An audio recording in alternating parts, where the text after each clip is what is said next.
Hey, welcome to Leadership Pathway. My name is Dave Miller. I'm one of the co-founders here. Today's conversation is all about mental wellness. We've helped a couple of hundred residents now launch in churches across the country. And one thing we all have learned the last 5 years, all of us, no matter what age we are, we've got to pay attention to mental wellness or mental health, all of the things.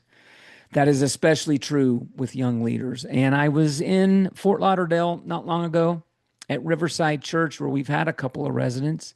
And Steve Pruitt, the senior pastor there, was preaching. And I was struck with how open he was about his own struggles. And I thought, Steve, we got to get you on and have you speaking into this topic for us.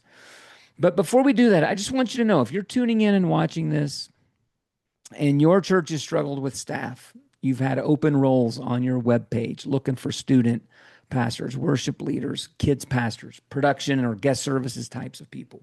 I just want you to know we can help your church launch a formative plan over the next couple of years where when someone leaves, when someone is called elsewhere, when someone needs to move on, you don't have to scramble.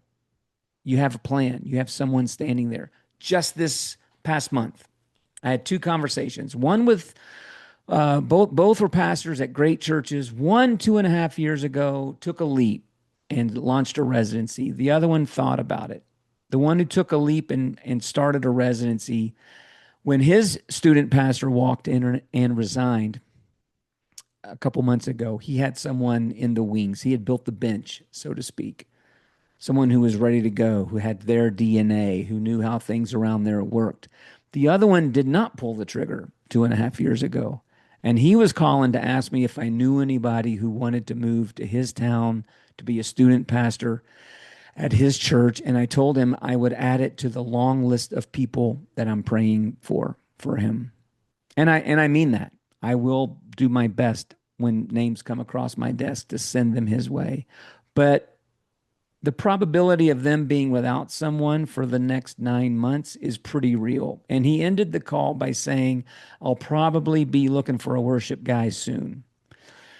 So it's with great compassion, I would say, we can do this. We can help. We have a proven process, and we can go with you. We know this is not easy. This is why we started Leadership Pathway in the first place. And we'd love to help you and your organization fill it out. Click below, set up a call. But for now, let's dig in on mental wellness, senior pastors. How do we walk the line between being vulnerable, sharing too much, sharing just enough? I think you're going to get a lot out of this conversation with Steve Pruitt of Riverside Church. Thanks for being here. Riverside, Steve Pruitt, the senior pastor from there. Welcome. Well, thanks, Dave. I appreciate that. From time to time, when I'm out doing something, I realize we're working at a church, and I drop in and I secret shop, and I was there back in February and was really taken with some things you said, which I want to get to eventually. But first, I love hearing leaders' stories. Like, what was age 18 to Oh, wow. 25 for Steve? Okay. Wow. Um, 18 is the year I would say I came to Christ. It happened 17, 18. Grew up in church, but a church where we really didn't hear the gospel. Okay. And so a youth pastor, friend of high school, took me under wing. I When it hit, it hit. I started growing quickly. He began to disciple me, pulled me into volunteer ministry with students. Didn't know what I was going to do with my life, was working on a psychology degree nearby, and slowly moved into leadership in the student ministry. Loved it, loved working with teenagers and the opportunity to teach. And so that was 18. Okay. Um, Where was this geographically this was speaking? in East Tennessee, in Johnson City, Oh Tennessee. yeah. Okay. Great church, it's still there, Okay. called Grace Fellowship. And All right. my friend leads a camp in the corner of the state, Okay. still doing ministry to students, How about that? called Doe River Gorge. Can I plug that? Heck yeah. I'll Of plug course. plug away for you. Of course. That was 18 to 25. We got married at 21, 22. I was one of those. She was the other. I think I was 22 and Wendy was 21. Did you and finish did the that for a long time. psychology? Did you finish the psychology degree? Yeah, did an undergrad in that. They called it human relations at the time. Okay. And it was a small Christian liberal arts school. So the humanities, history, all that was super helpful to me, just understanding how people work, In which was a Johnson bigger, City, Tennessee, yeah, near it. Elizabethton's where the school was, but Milligan yeah, College. Milligan College. That's exactly it. I Wow. almost went there Okay. in 1988, 89. 88's when I started. We may be Tony the same age. Wallingford was your basketball coach. I You remember didn't, this? I lived off campus. That sounds right. Yeah, I wasn't as involved in campus life because we were from the town and trying to sure. save some money. Exactly. Okay, so we were almost best friends, Yeah. but I went to How'd you Cincinnati. find, well, later Well, yeah, conversation, how'd you exactly. find Yeah, yeah, Milligan? yeah. Okay. Yeah, yeah, yeah. I grew up a Christian church guy. Okay. And I was like, Milligan was like the school. It was like that. You would have been like the best school at the time, probably, okay. where I should have gone to get a real education Yeah. or something. Theologically, I differed, but that was Yes. good for me. I had to Yeah. argue, Yeah. had to learn, Yeah. and loved the humanities side, What how the what whole thing fits together. at what moment when did you start thinking maybe I'll do ministry? When It was that? happened those years. I don't know that I thought it. I think I stumbled into it. Hmm. I thought I would be an engineer or a designer or Oh, the art side of engineering somehow. Was always mechanical, loved solving problems. yeah. Didn't know I enjoyed teaching. And so working in student ministry eventually got hired part-time, that and the custodian. So I did the whole traditional church leadership path, work as a That was the janitor first first. that was the first church job I ever had. I should have never quit. That was the path. That was the path, dude. And then eventually realized I was kind of stuck. I don't know that I really had an option. Yeah. The senior pastor there told me you go into ministry when you don't have a choice. I didn't understand that for years, but there is an aspect of I don't He's- know that I had a different path to take. what was the designer engineer side of you? Was that a parent or something, or like your dad or your I mom? grew up on a farm. Oh, Uh, Carpenters ran in the family. We solved problems there, Depression era parents. So we used bent yeah. nails. I had to learn to straighten my own nails. And was always good with my hands. Yes. Loved how things work. I think maybe Yeah. that's the big piece that Yeah. carries over to how people work. Although I still go back to wood and Yeah. metal, and I need something that works predictably. Did your dad out in the garage, or I guess the barn, if you were on my father, we didn't grow up on a farm, but he had this box or a couple of boxes, and in that box out in the was every loose screw, nut, nail sort of Yeah, thing. And yeah, absolutely. And then my uncle had the same thing, but in containers and sorted. okay. I tend to take that path. I obsess Okay, a little cool. bit All right, in so the you're an garage. organizer. You're an I know organized where senior I pastor. organize for it's good for my brain. All right. That putting things where they go Okay, because 20, I can't do 20, that at work, so I can 30, do it in the garage.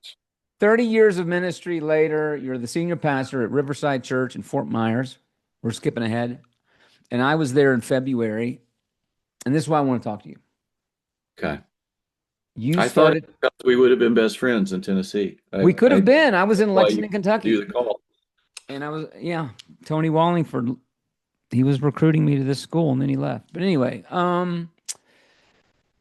I'm there and I'm sitting in the back, and all of a sudden you start talking, and I can't remember what the 3 points of the sermon was, but what stuck out to me, Steve, was that you mentioned mental wellness, and you Yeah. said something like, "In my struggles with mental health," and you Yeah, I probably wasn't that eloquent. I probably right, just went and straight you to, said you threw out anxiety, depression, you threw out some yeah, medications, and I could tell this wasn't the first time you talked about it no. in front of this church. And there are churches we work with where the senior pastor is 28 years old and the church is only 3 years old. And these things are out front and it's no problem. But most places where we're working, that's that just doesn't. I think we've all awakened to this mental wellness thing, especially since COVID, but it still isn't out, from the pulpit out, right? So that's what I want to Yeah. talk to you about. How do you get to the point where you're talking like that? Yeah. This is my favorite conversation, Dave. I Okay. love talking about the train wreck. I don't think I had a choice. We, and I'm a Dallas Seminary guy, so I don't do 3 points. So I don't know Oh, what notes sorry. you were taking, but you may want to How many points speak are there up. from a Dallas? I There don't aren't know points. whatever the passage It demands. That's says the we're continuing today. It's the 17th week in Hebrews, yeah, yeah, chapter yeah. 4, verse 3. Okay. Yes, I didn't. I have yet to teach the book of Romans, though, so I'm kind of Oh, holding okay. off on that. That's unusual for my ilk. That means they Um, won't invite you back for like yeah, Founders Day or something till you do that. Okay. All right. So anyway, the train, what'd you I call it? The train wreck? yeah, I grew up. I didn't understand some of my own patterns in dating. I had this abandonment thing, Hmm. and when my grandfather died, 17, 18 years old, I'm talking to my sisters, and they start to tell stories about my mom. I'm like, "What are you all talking about?" And I have a complete repressed memory, is however you legitimize that. I have Yeah. memories prior to this incident, memories after it, but I don't remember the suicide attempt my mom made with me present. Wow. She was unconscious when the ambulance came. My aunt tells the story. I've had my aunt retell the story to me to try to remember it. Wow. But she walked across the field. We're on farmland to the gate. Something we would argue the Holy Spirit prompted her to go check on us. And Mm, she found me at the gate saying, "You got to see what Mama's doing." And Mama was mm. unconscious on the floor in another room in a way that would have taken her life in a few more minutes if And you're how I old at this point? I was 4. Oh my gosh. And so then mom was gone for 6 months. And I have memories of all around it, but just not that piece. Mm. And so now at 17 or 18, I'm learning it and thinking that would have been a helpful thing to know because I Yeah. was seeing enough patterns. Yeah. I knew that now and then my emotions were a little intense. I didn't Yeah. understand all that. Um, Mom was bipolar back then in the 70s where they sent you away and they did the best they could Mm. and tried to figure that out. But then that was helpful to have some insight. I had my first dip with depression during those years in high school, didn't really understand what was going on.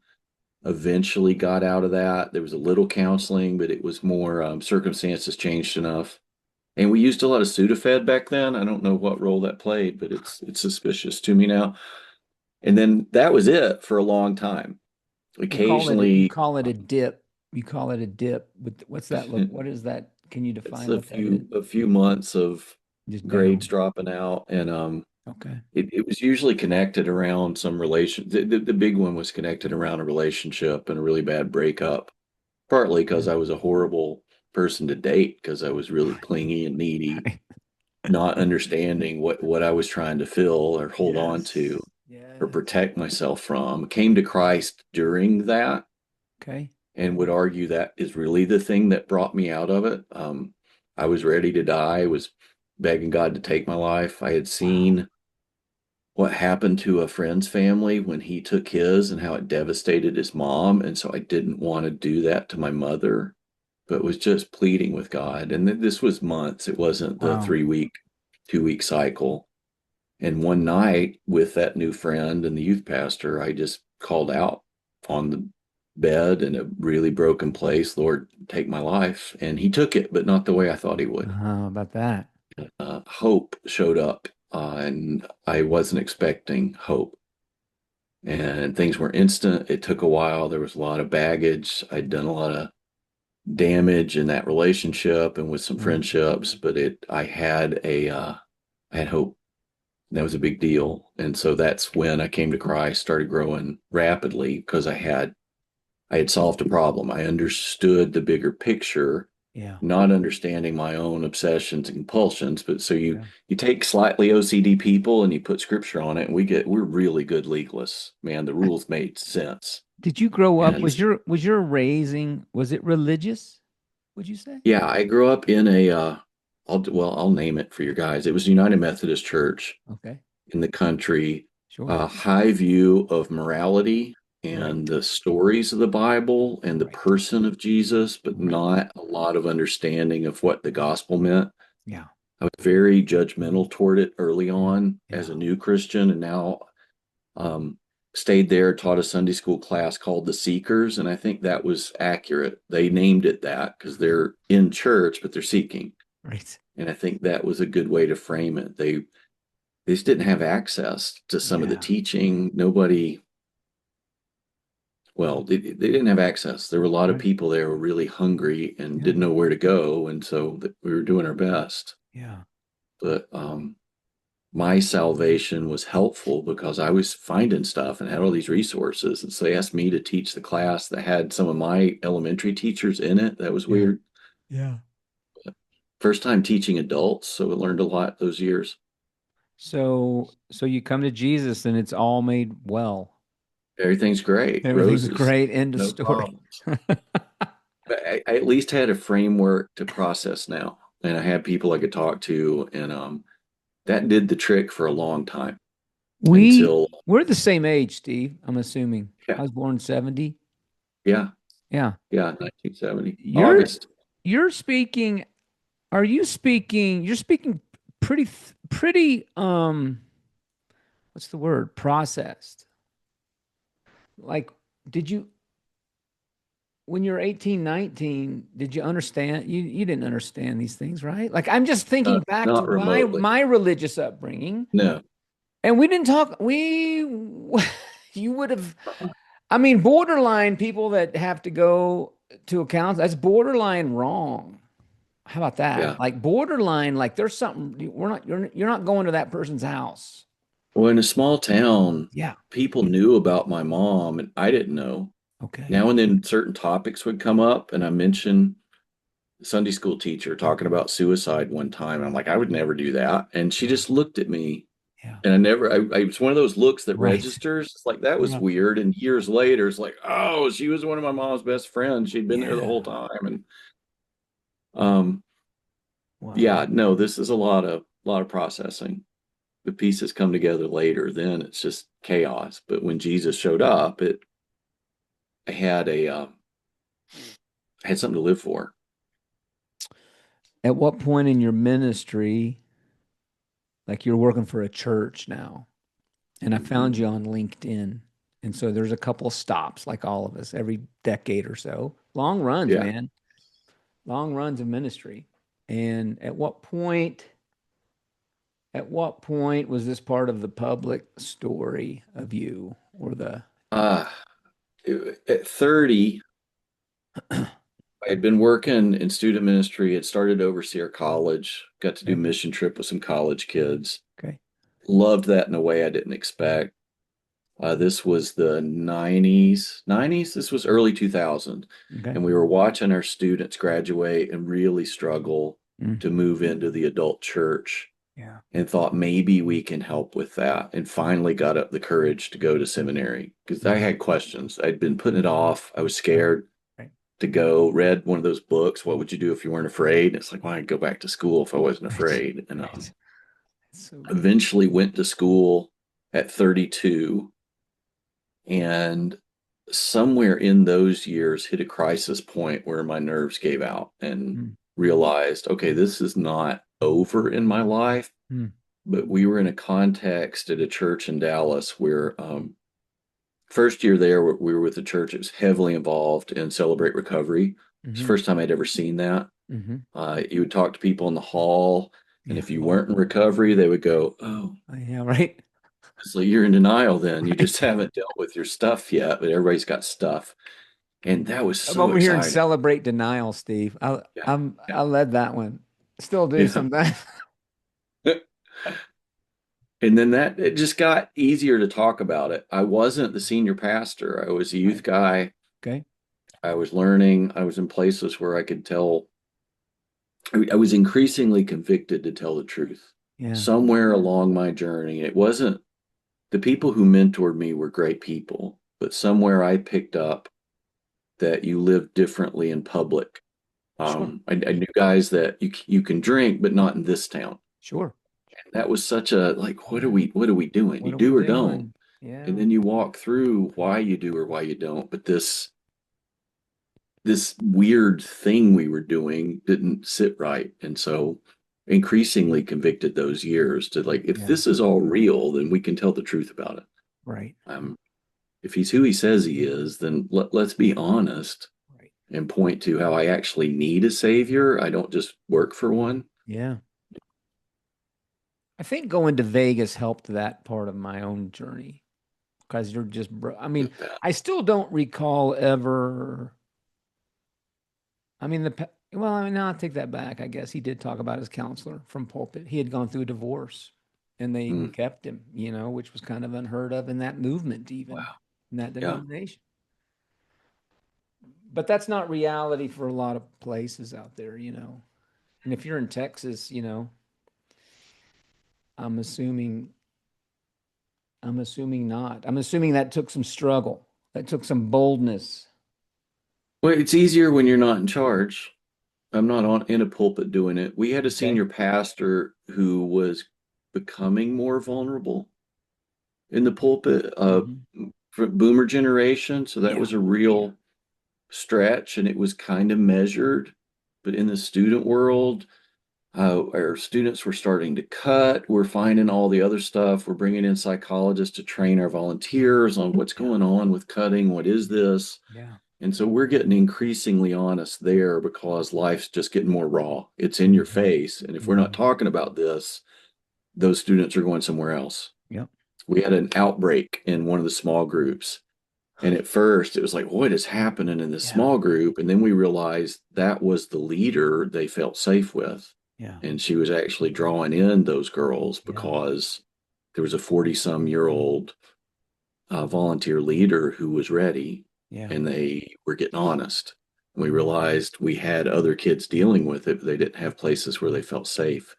We could talk to them, talk to families, and help equip them because we found out that it was often the good kids who were doing that because they Yeah. didn't scream and break things and Right. the good kids, Right. but Right. they didn't rebel and do drugs. They would turn it inward. But all those overlap. We were getting more comfortable with our theology told us we're broken. Why do we work so hard to cover that up? And let's start with what Jesus said about us and then figure out what's that actually mean? And if we're not going to tell the truth with it, how are we going to be useful? And I had some friends eventually moved into young adult ministry and became part of the teaching team at that church and Okay.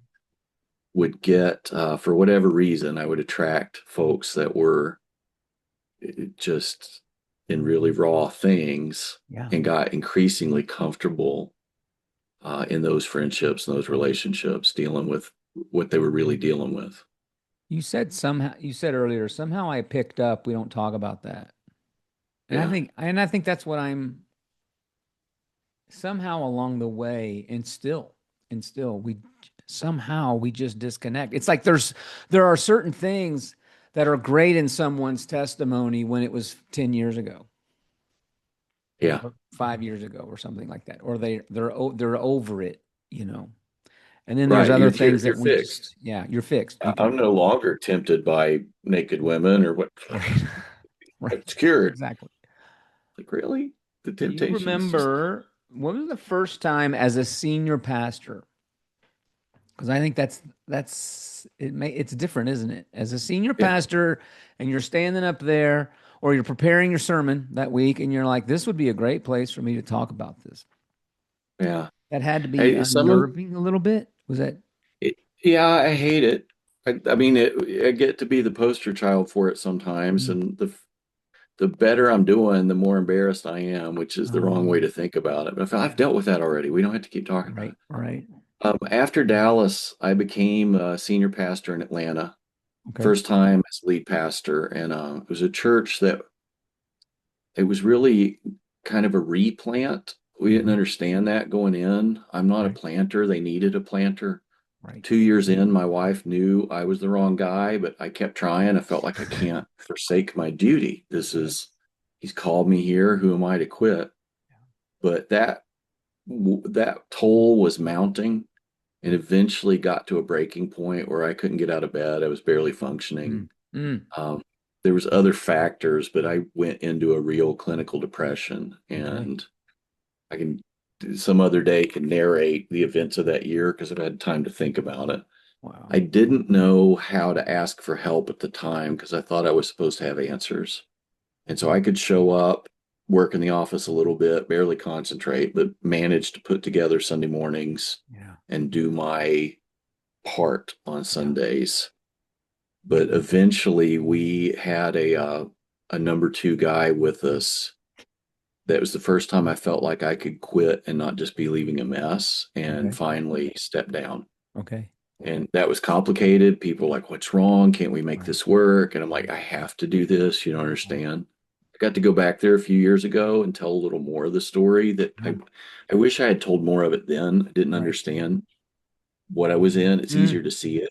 How about And as that? I shared the rest, it's like, okay, there was a clinical depression. I was hinting about it, but I wasn't Hmm. saying it. Yeah.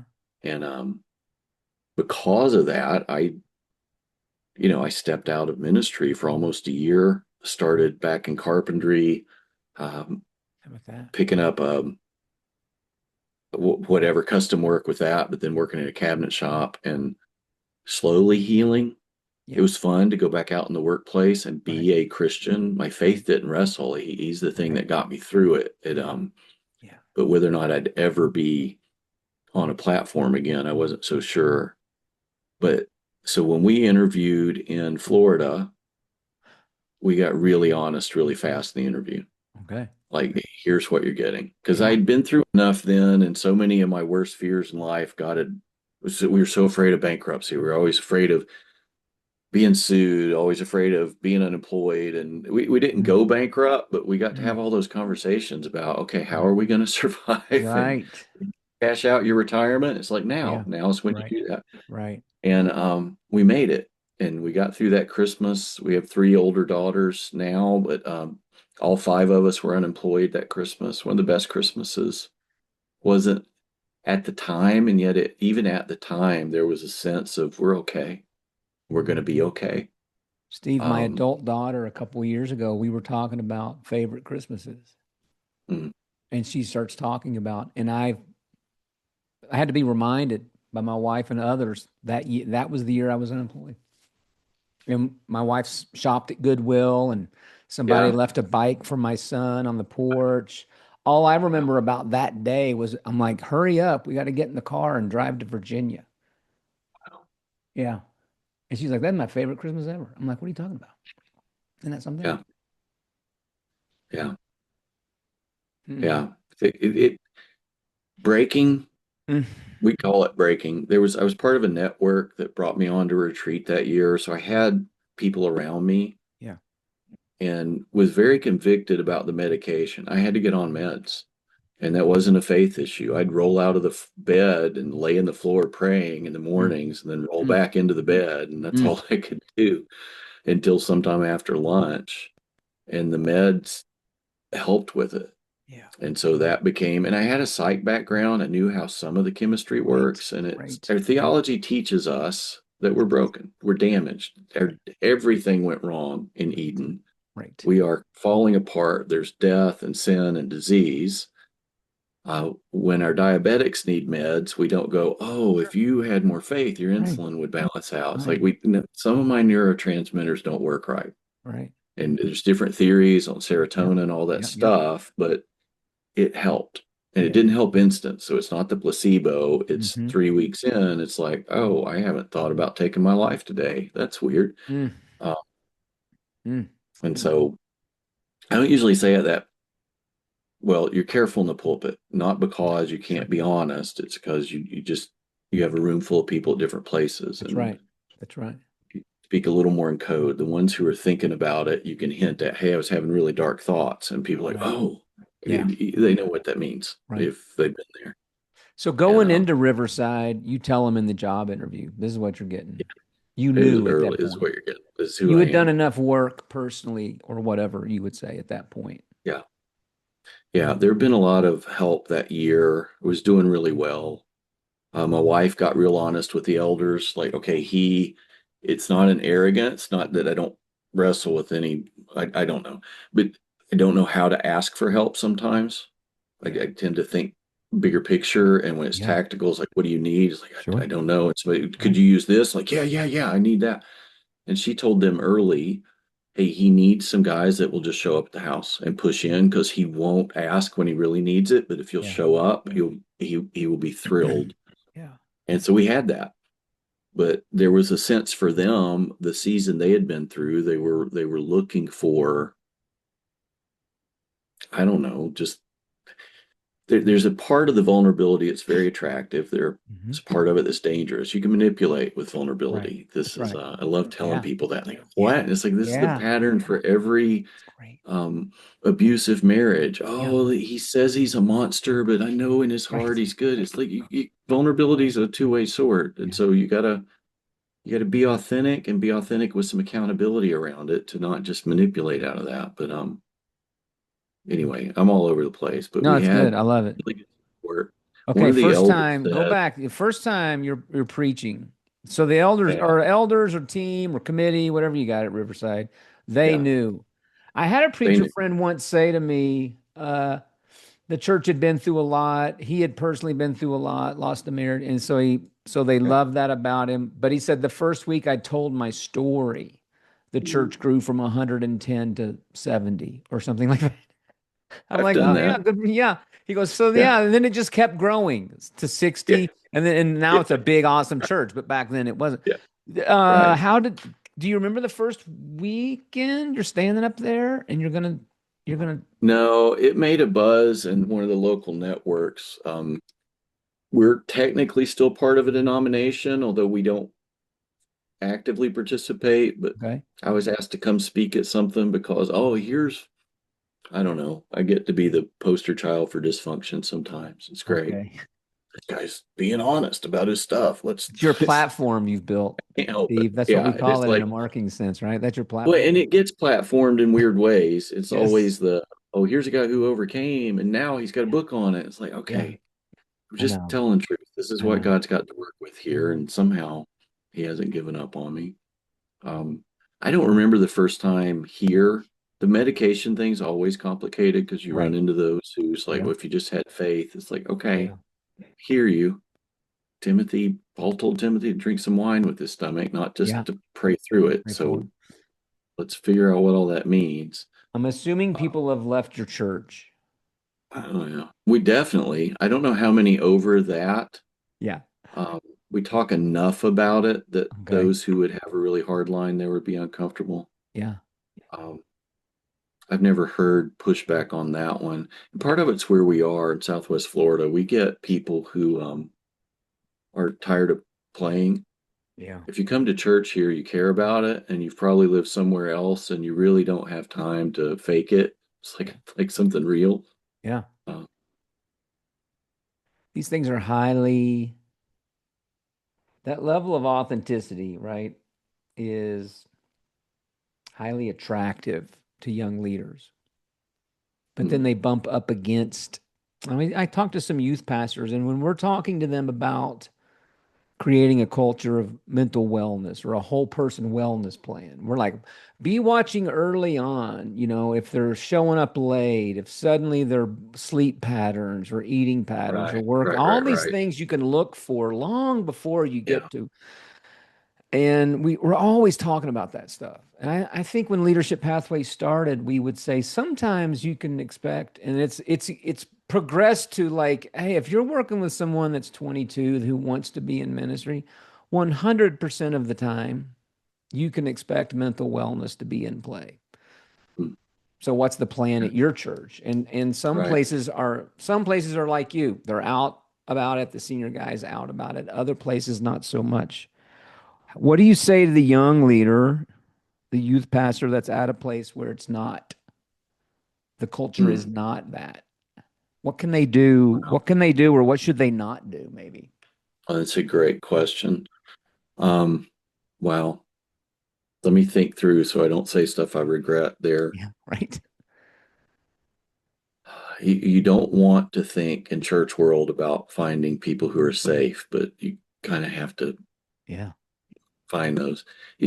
None of us go straight to the, okay, here's the whole thing. And man, I had the gun out. Yeah. We don't go Yeah. there. But you could start with, man, my thoughts or what, and you find out those places. When I got here, a thing I could talk about was how do we help our staff get help when they need help, Mm, which others, it's not like, well, it's not for Steve. It's how do we help the right. others Right. and creating we have a little pipeline now where staff get reimbursed for counseling. Yeah. It's fairly anonymous. One or two people see the names. Everything else is coded, so we don't even really know. Okay. But when it's healthy, people talk about it anyway. Oh, my Yeah. counselor said blah blah Right. blah. And counseling's easier to talk about now, I Right. think. Hmm. I don't know if anybody ever got a perfect culture, but I think the ideal was you lived near uncles and aunts and grandparents. And so you Yeah. had Yeah. all these people who really, really knew you to speak in. And we don't have that. Right. And we're fragmented. And I think a lot of people are in counseling because of acute needs and others because you're missing those figures and you need some wise mentors around, which are both valid. Um, so being able to normalize from the life crisis thing to, okay, maybe my brain's also not working right Right. helps. It helps lay the pathway where you're talking about dealing with crises and dealing with outside things that, wow, I may need a little help to walk through this. Can anybody recommend somebody to, okay, when I say I need a little help, I mean, man, my thoughts get really dark or Yeah. I'm having trouble getting up in the morning. Yeah. Um, I don't know how you dance into it. The fear thing is going to be there. There Hmm. may be a price to pay at times, but being able to, we got to walk this thing out with Jesus honestly. And the earlier you get to that, the Yeah. easier it gets later. So don't overprotect. I think it was Matt Chandler one time I heard comment that you want to get fired in the interview, go Yeah. ahead Right. and get there. And it's terrifying. Yeah. But when God's got you in the right place, it'll click, it'll make sense. You'll say the thing that you're afraid to say, and somebody's, you know what? That's what my sister deals with. I Mm, think I understand, and mm. you're in the right place. And We jokingly say a lot in the headhunting world that I don't do as much anymore, but it's like, hey man, never make a decision on a depressing Monday. That's what I always say. Never yeah, make. no big How do you decisions Monday know? morning. How is it a personal thing to know this is just a normal rhythm? This is hard. This is not easy. We were talking before I hit record, like, how do you guys how do you guys do Monday through Thursday managing and leading people like me and then get up and preach? I don't know how you do it. I don't. I mean, and the longer I'm around church and the faithfulness of people that just continue to continue, they just continue. How do you know when it's just a normal thing and when to seek help? How do you determine that personally? Hmm. Do you just it's just innate within you? You just know. I just know this is different.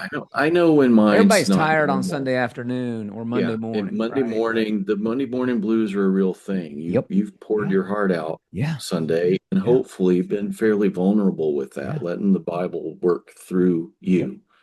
And you got to be part of that. You actually need what you're teaching, not it's not just something you Right. present. So Right. Monday is low. I see patterns. Even when we were in Dallas, I had a friend or two that they knew, hey, if you hear me listen to this kind of music for a few days, ask me a question Oh, interesting. because that may mean that I'm struggling, not always sure what to do with that. Were you listening to Um, positive music to lift you up, or you listening to dark music? no, no, it'd get darker. Dark. Okay. It's embarrassing. It's not. I'd be on Coldplay for 2 or 3 days, so it's not even like that low. It's just there's a minor chord in Coldplay, and they love to. Yes. It's just I would sink Yeah. because people who've dealt with the depression side know that sometimes you feed it. There's some Yeah. comfort in just wallowing in the darkness, and We had a I resident. I get the remember. I anxiety. remember a 1 year assessment, Steve, and she says to my wife and I were in the room with her, and we were just going through like green, yellow, red. How you doing in these the domains of your life? And she said, I like. I like going low. That's the first time I'd ever, that's several years ago now, but I'd never Yeah. heard that before. Yeah, I've got a lyric somewhere in a poem that I don't remember what it said, but it's that idea that it's self-soothing even though you Mm. know it's wrong. Um, I don't know. People who wrestle with it, if they you got to get some friends. You're not going to do Yeah. this alone. You'll need Yeah. some people that know the real you and know how to show up when you need them to show up, how to put you on their couch, not like in a clinical sense, but literally, hey, Right. why don't you come sit on the porch for a while tonight? And I've got the guys I'll sit in a circle with Yeah.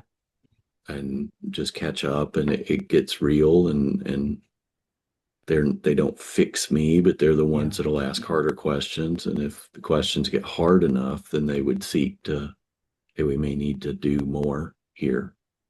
Um, if you end up in senior leadership, a Yeah. benefit of that is there are people who will be fairly motivated to help you. Yeah. That Right. stinks, but Right. when you're up the pyramid, it's like Right. there's, oh, we can't let Steve whatever, Right. and there's great motives and then some that are less great, but most of that's out of love.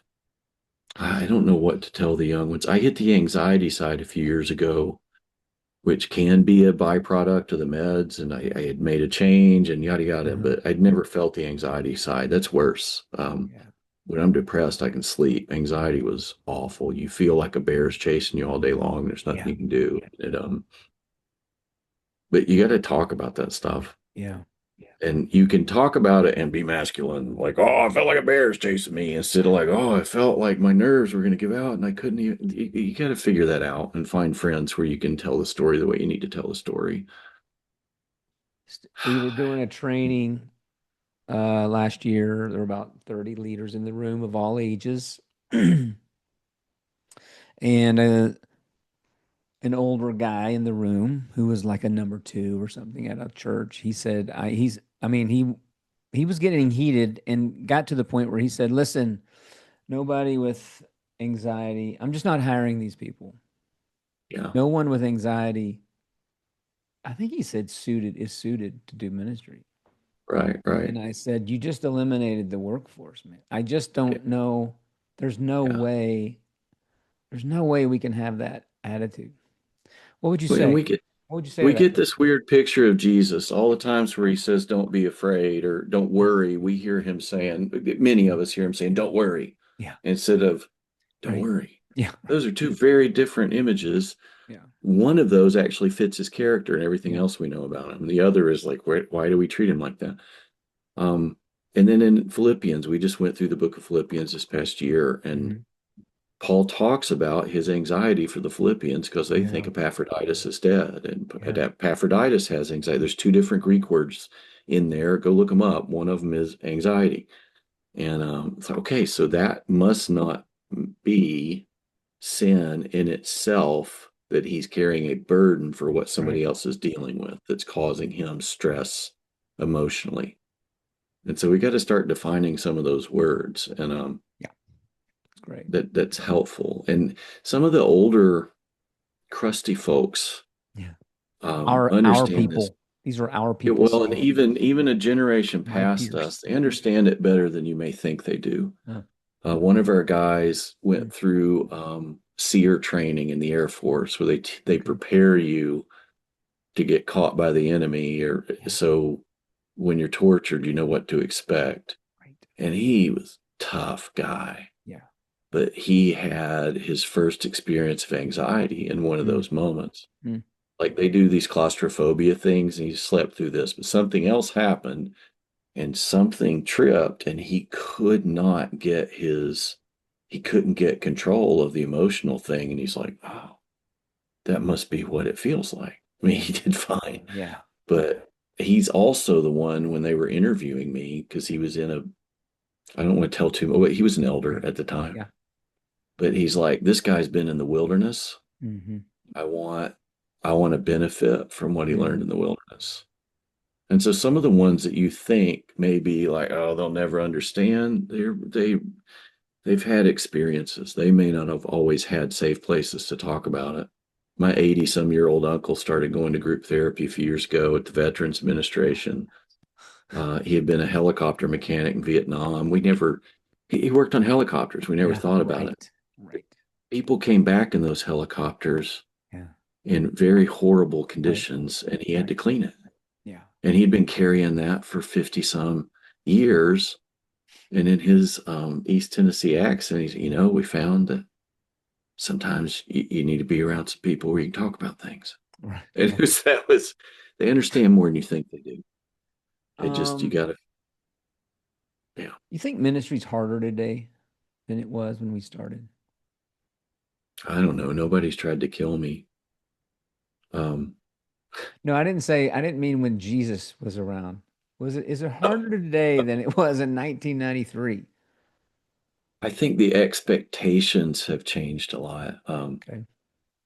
In 93, I don't know. 93 was kind of the heyday. We had our own Yeah. radio stations, Oh and yeah, man, we were cool. Nate Bargatze talks about the most Christian time period. It's like, that's funny because we remember it's like, oh yeah, he was everywhere.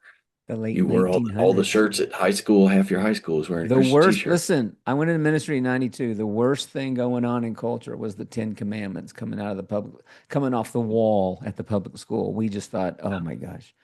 This, Yeah, Billy Graham was still filling arenas, filling stadiums, right. as I recall. We had a Rob Zombie concert that got banned in our town. There was a protest to keep him from doing it. I think Yeah. that's mild now, but yeah, that was a different time. Further back, the expectations were simpler. You knew Yeah. what a pastor did. Now we layer up all these different Right. gift sets. We're somewhere in there, young people, you got to get honest about what you're good at and what you're not good at. Right. And the earlier you can identify that, Oh, oh my it goodness. doesn't mean you get out of all the stuff you're not good at. It's just Right. learning who you are. You'll never be That's great at right. those things. You want to try to work in the places. It's way easier to survive when you're using your strengths Yep. often. Yeah. You won't get to stay there. Right. Um, but in healthier cultures, people will be motivated to help offset that, or you're going to find there are people very different than you, and it's shocking. It's still shocking to me at 55. There are people Yeah. who love the stuff I hate Yeah. doing. Yeah. I can't fathom. I feel so guilty. Would you do this? I'm like, yes, please. I'm like, Right. how can anybody like that? That's the worst thing ever. That's But awesome. when we get in places where you can do that in a team way, and that doesn't always have to be paid Yeah. staff in big Of churches. course. Of course. Some of our best days in ministry ever were with great volunteer teams. Sure. Old student ministry, that was incredible times. Yeah. People want to develop leaders like Jesus, Hmm. but Jesus walked everywhere. Those, can you imagine, man? Like, let's go to that town. It's 14 miles and we'll hold a Hmm. revival. You heal some people, I'll set up the tables, whatever. Yeah. We wouldn't need a diet. We wouldn't need a coach. We would have it Yeah. all talked out. It's just Well, and today's we skipped to those highlight reels and missed the hours of conversation on the road. And there must have been hard questions. I think this showed course. up a lot in Dallas. One of my friends had been a stripper and had come to Christ, and um, the conversation she would have and the things she would say with no filter, it's like, Right. oh, Right. tell me that. Right. I think some of the people that Jesus meets in the Bible, Yeah, if they've got that, there must have been conversations when the fire's starting to die, for sure. and it's like, Jesus, I don't know where I'm going to sleep tonight. I think there's some men looking for me. Yeah. And I know there must have been moments where he says, no, no, Right. you're at Peter's house Right. and James and John are sleeping downstairs. We Mm-hmm. already have a plan. Mm-hmm. But when you take time to put the lives together, Yeah. that it's all in there. We just get the highlights. Steve Pruitt, thanks for the conversation. Oh, thanks, Dave. I mean, you said at least three times I'm the poster child, and I'm sure you get tired of. But I think this is going Hey, to be an encouragement to it's somebody embarrassing. somewhere. It should Well, no, it's embarrassing. And that's the part that, I mean, getting past that to realize for whatever reason, Jesus died for this too, and that goes true for whoever you are. Yeah. And he knows what he's doing. He intended to use you, knowing what he was Yeah. working with. Yeah. It's great. Thanks for the time. Thanks, Dave.